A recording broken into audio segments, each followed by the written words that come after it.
Okay, so here's the meatballs, and I already started, but let me explain to you what I did. In there is chicken meat.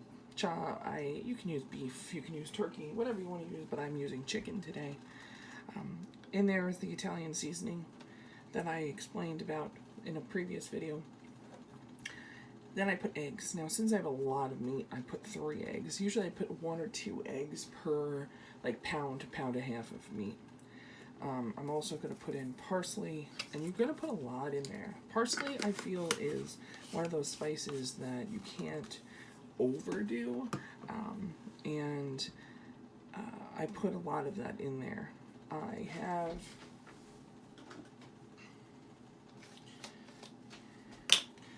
I usually put dried onion in mine. I don't actually have dried onion. This is a different seasoning, but it does have dried onion in it. You want to put liberal amounts in here because I am using a lot of meat.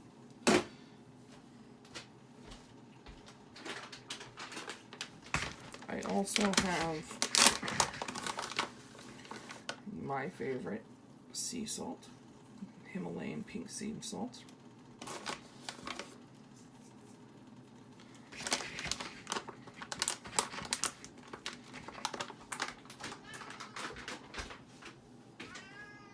And I have a cat in here. I'm sure you can hear. So the seasoning obviously seasons the meat. The eggs help to bind the meat together. And you're going to need more than just eggs to bind the meat. So that's when breadcrumbs come into play. So I need to go get breadcrumbs, and I will be right back. Alright, I forgot to also tell you, inside there is garlic, and I took a few cloves and I used that grater and I grated it in. You wanted to definitely grate it in because you don't want chunks of garlic in there. Now, here's breadcrumb. You can use anything you want. I just happen to have Italian breadcrumbs sitting here. And with breadcrumbs, I can't tell you using a cup or whatever. I basically just put enough in so it kind of helps to bind it, and you'll see as I go through, I keep adding more if I need it. Now, I absolutely hate the feel of meat, so I am going to use a glove in there. Now, I can tell you just by the feel right now, you're probably going to need a heck of a lot more breadcrumbs, but let me start mixing that. Chicken meat is a lot more wet than, let's say, beef, so I definitely am going to need a lot more breadcrumbs. So what you're looking for in consistency is like it binding together. Like right now it's very wet and it's not coming together.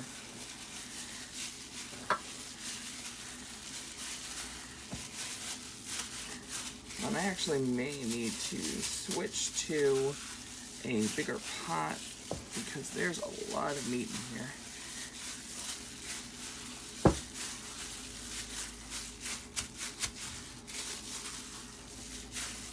This actually might be too much meat actually, but I'd rather have more than less.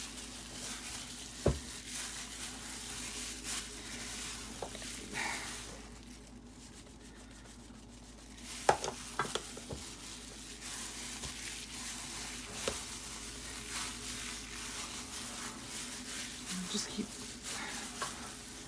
mixing it together.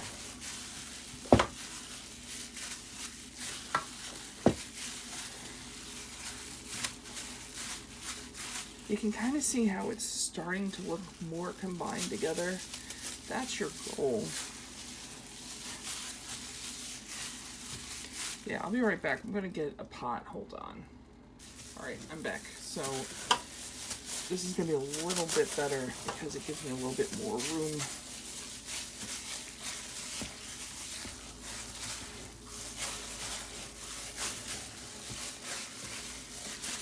The other thing is that I also like to use a glove is when you're doing this and using the raw meat, it tends to stick to your hands. So I don't really like to do that. So I'd rather stick, it doesn't stick too bad to the glove. So, alright. I think I'm just going to add a little bit more breadcrumb. Well, it's going to look like a lot more, but one more round of breadcrumb.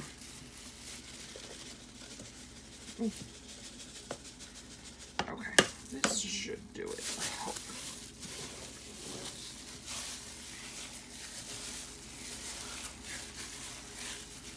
Yeah, that's definitely sticking together. Perfect.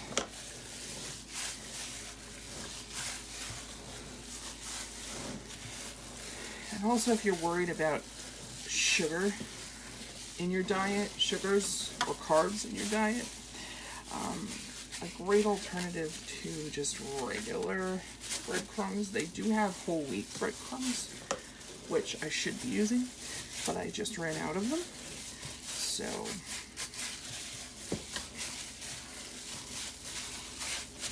and they also suggest using turkey meat as opposed to beef, but I actually don't like turkey meat when it's like a chopped meat form because it just gets too dry for me. So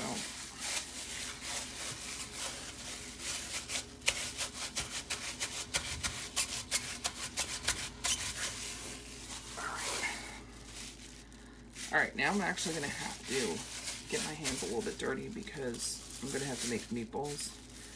I mean, you can use meatball forms, or I've seen people use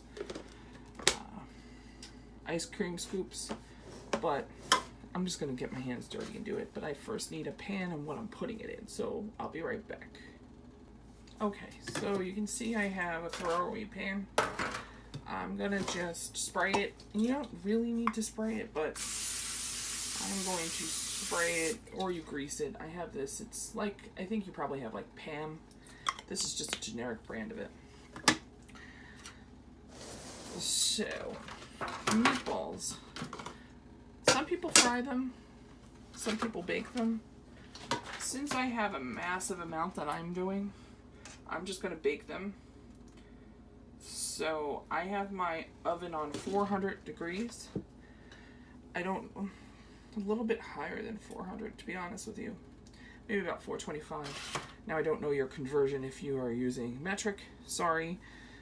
But you can figure that out. And now I'm just going to roll them into a ball. And then you go back and forth. Make sure it's kind of together. You don't want it to be too loose. So, but you don't want to keep playing with it because sometimes over forming it just leads to it sticking to your hand.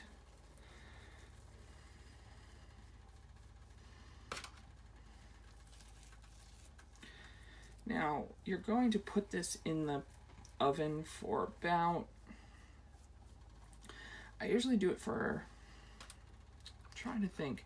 I mean, when I do it, it's by sight. So I do it, I check it at like 45 minutes. If they're not done, I check it then at like an hour. If this is the first time you're doing this, I would say try more, do like 35 minutes and check to see if they're cooked. You know, when it's cooked, what I do is I take out a meatball and cut it in half and see if it's cooked on the inside. You can also do the temperature thing, but I can do it by sight personally, so I'll just do it by sight. So I'm going to be making a ton of meatballs, as you can see. I'm going to be here forever, but what I'll do is I will just fill up this pan and then I'll turn you off. I actually forgot to tell you, you also put Parmesan cheese, or can put Parmesan cheese inside the meatballs. I didn't do that because the breadcrumbs had Parmesan cheese in it. So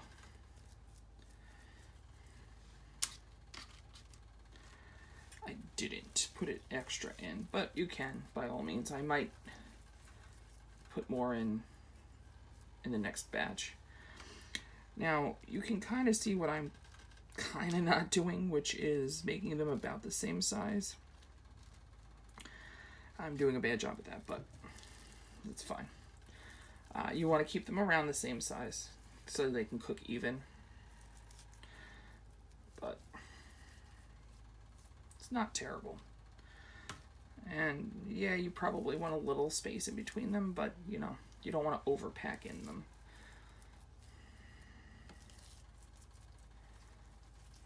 Yeah, these are getting a little sticky.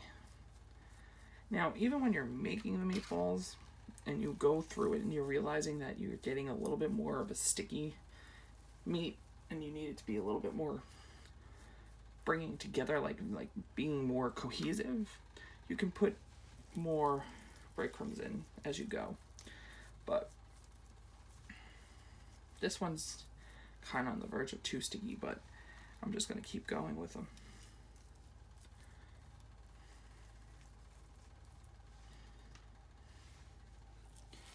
And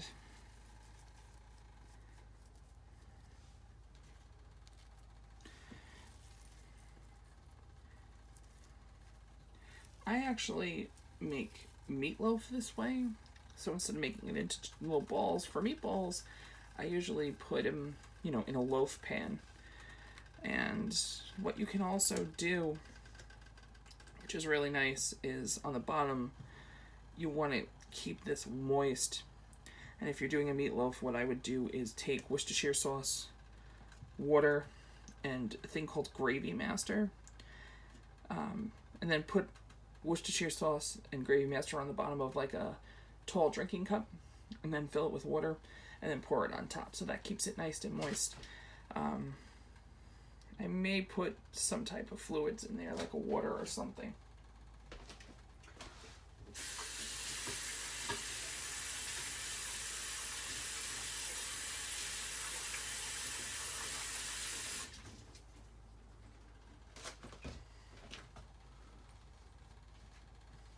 So I'm just going to get a cup and show you what I'm talking about.